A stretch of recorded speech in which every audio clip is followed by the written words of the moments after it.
Firstly, I'd like to congratulate the British and Irish Lions for drawing the series. It's been a fantastic three-match series. Both teams have played their hearts out, and it's come down to the wire, and we've ended up with a hand on the trophy each, which is a little bit like kissing your sister. There's not a lot in it for anybody, but at the same time, I think it's been a wonderful advertisement for rugby, the rugby that was played by both sides. I'd also want to say how proud I am of our own team. I think there's been a little bit of controversy, or not controversy, but we've had a few things go not our way with injuries and stuff like that, and we haven't quibbled about it. Boys have got on and worked hard, played hard, and gave ourselves a big chance tonight, and probably didn't score the points when we created the opportunity. So something for us to look back on. We always said that we would come out of this series learning more about ourselves and growing as a team, so we'll do that. I'll congratulate both sets of fans. I think hopefully the British and Irish Lions fans have travelled around the country and really enjoyed their time, and hopefully the Kiwis have made them feel at home, and maybe they'll go back and talk about New Zealand and send more people over here for visits. I know you all want to talk about the last 3 minutes of the test match, so we'll get there first. It's a tough game to ref, and we all know what happened, and we all know probably what should have happened, but at the end of the day, it's a game, and as little kids we're taught to take the good with the bad, and we have to do that. And that's all I want to talk about. So if you ask me questions about that, I'm probably not going to go there. So we're accepting of whatever the decisions were made, whether we agree with them or not is something that we'll do our talking to the referees about. But so there, thank you. We're open for questions. Yep, Ross on the left. Hey, well, you just stole my thunder there, I suppose. But yeah, my question, I'm going to ask you about it anyway. What is your understanding of that law? I think it's 11.6. Well, I think you've already got the law, so have you read it? Yeah, I have. So what does it say? So it says if you're in front, you're accidentally offside if you try to catch it. If you're in front, or you actually... So you understand what the law is. Yeah. So there's no point asking me. I told you I'm not going to talk about it, guys. It's a decision that the refs made, and we'll live with it. Okay. Well, you mentioned your opportunities. There was a few left out there tonight. Why do you think that is? Why do you think the team's not quite getting those passes and getting those knock-ons? I think that's a tribute to the way the Lions are playing. Like, their defence is built around, being right on the edge, and they come with a lot of line speed, and we didn't cope with it in the manner that you normally would. So plus there's a lot of pressure, and it's a young backline. I mean, I'd have liked someone to put their hand up and say they could have picked the team at the beginning of the series. That would be the backline we'd put out on the park. So you're going to have nights where things don't go your way, and what I'm proud of is the way that the guy on my right here put the plan together, and the way that we went about executing it. We just didn't finalise it. So again, you've got to give a lot of credit to the British and Irish Lions for that. Jim on the left. Kieran, would you, in a situation like tonight, prefer to see extra time or anything like that so you actually get a result? You said it was a bitter pill to swallow with a draw. Would you like to see some capacity for a result? Yeah, I'm not too sure. It's one of those ones. I guess it's a three-match series. There is 3 matches, so it's pretty. I guess I don't know in history if there's been many drawn series over three matches. I don't know, Jim. So it's probably rare, and I think you've just got to look at that as a fair result of 2 teams who went pretty hard, and potentially it was the right result if you look back on it. Probably split the decision. Yep, Nigel on the right. Steve, the referee had the option to choose from Rule 11.1, 11.6, A or B, 11.7. You have called repeatedly for the law book to be looked at, overhauled and streamlined. Is this a classic example that should be the reason why? Yeah. I'm trying to do my best not to talk about this, but, you know, like go back to the World Cup and the same thing happened and Scotland missed out on the World Cup because they didn't use the video, and so this time they used the video and then, you know, they had a powwow, and what would have been good, just play on and we would have scored under the post. That would have been okay. I would have liked that, but we didn't, and you know, his initial instincts were that it was a penalty, and then, you know, he spoke to his team of three, and one of them suggested, you know, it was accidental. So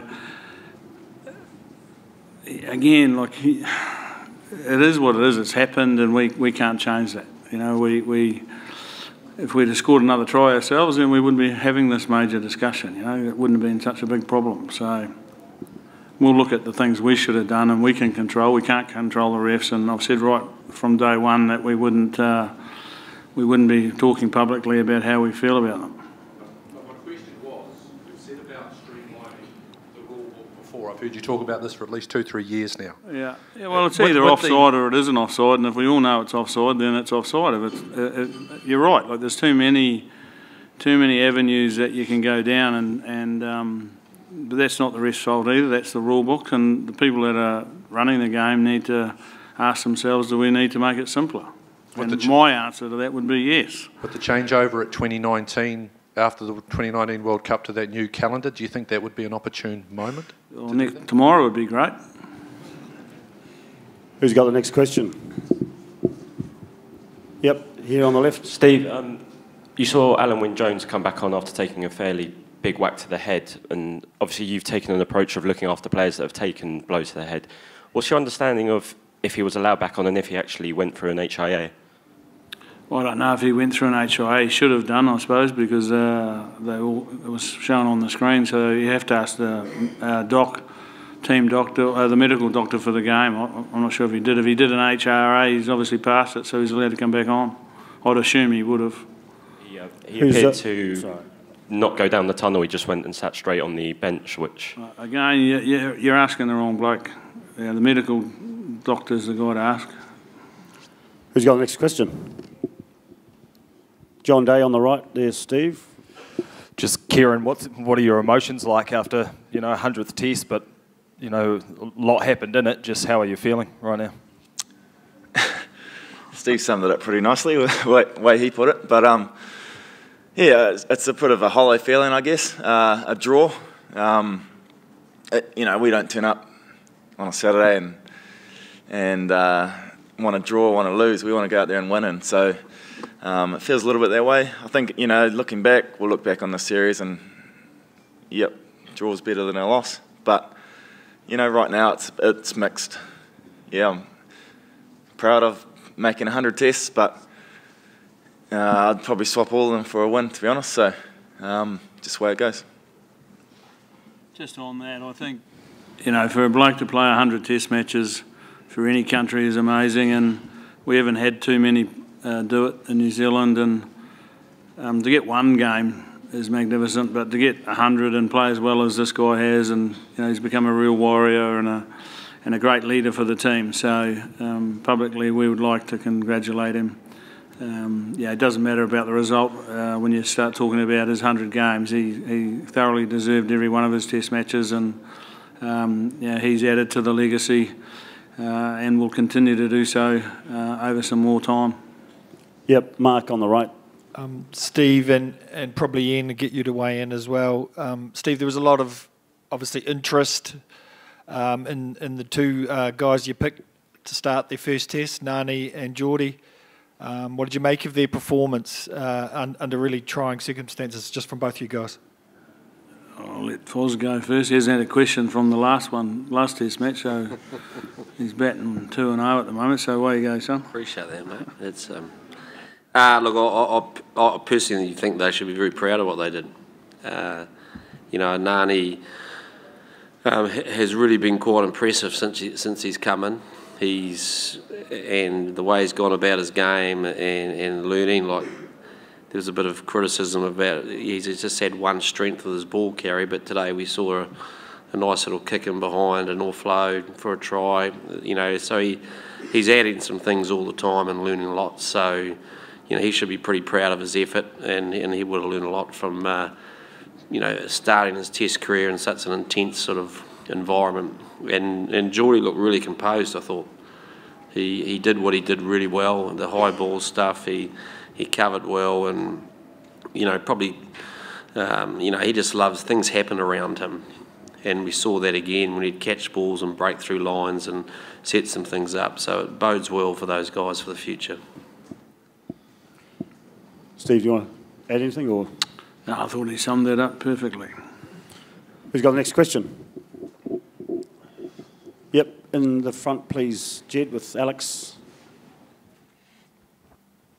Steve, before this series or at any time, have you discussed the possibility of what would happen if it finishes a draw in terms of trying to move it on from the draw? No, it wasn't. No. Simple answer. And would you like to think that going forward that this wouldn't be repeated? Yeah, I'd like to think so. I'd like us to think that we could win it 3-0 or they could win it 2-1 or what. But look, is that if it comes down to it, and everyone's a bit hollow today because of, I think, the last couple of minutes, 3 minutes, but some really good rugby played over the three Test matches, and maybe a drawn series was fair. We played well in the first one, they played well in the second one, and we probably did enough to win it, but they hung in, so deserved to hang in, and got a couple of breaks and some magnificent goal kicking, like one of them was from 60 metres out. So rugby's always had a draw, and it's not a World Cup final, so it is a 3-match series. So my own belief is probably leave it the way it is, and if you're good enough to get a drawn series, then both teams deserve the credit that will come for that. Are we done? Oh, we're in the front. Just one more. How much do you miss Dane Coles in this series? Oh, no, he's with us all the time, so we don't miss him too much. On the field. Sorry for being silly there. Look, when you lose, good players like himself, Ben Smith, even Crotts and who we lost after the first test, and then Sonny through suspension. They're hard players to lose. But the thing you have to say to yourself, well, can you change it? And we couldn't. We couldn't change that Dane wasn't playing. So the thing then is to look at the opportunity. So the opportunity has been to give Cody Taylor a lot of game time. And now what I do know is when Colesy comes back, we've got another young man who's got a lot of self-belief and understanding that he can do the job.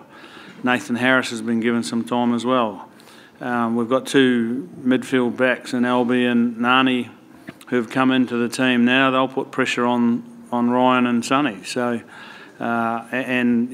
Jordie is another one because of Bender. So you just got to look at the opportunity it creates for other people and what are the positive spins of that. And, there was plenty of positives. So, yeah, we missed him. Of course we missed him. He's a world-class player. But he was out, and we knew he was going to be out. So we can't look for any excuses. There's none.